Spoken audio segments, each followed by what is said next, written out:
تا ئێستا تقریبا دوو ئیسابەمان هەبوو، ئیسابەیەکیان مرد، دانەیەکیان مرد، دانەیەکیان بریندار بوو، برینداری بەقووەت. ئیشەکەمان زۆر یعنی زەحمەتە، مەترسیداریشی زۆر زۆرە.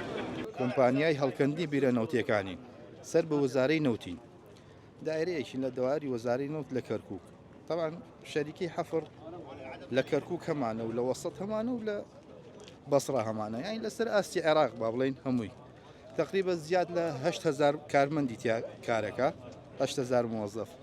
کێشەکەمان چییە؟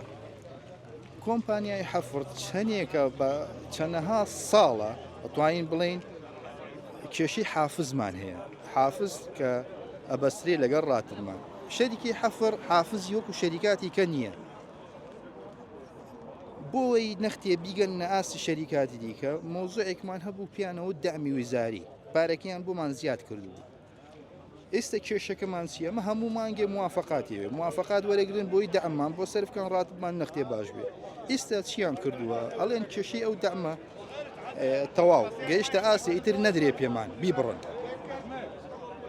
ئیتر کە ببڕدرێ زۆر تەسیری هەیە لە ڕاتبی کارمەندەکان.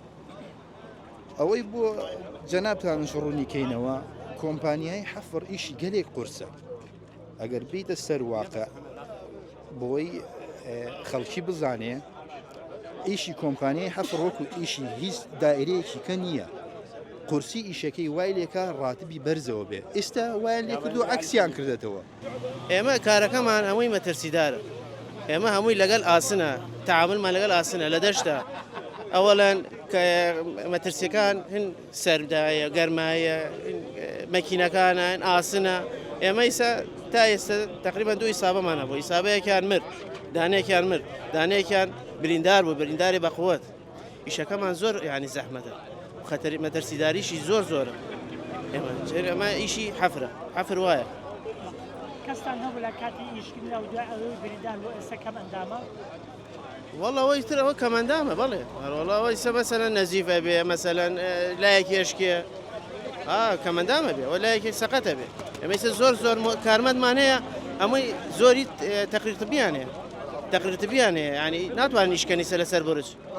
زۆربەیان هاتووەتە ناو دایرە و بەنیام ئیشەوە. ئیشەکەمان زۆر مەترسیداری، یعنی زۆر مەترسیدارە.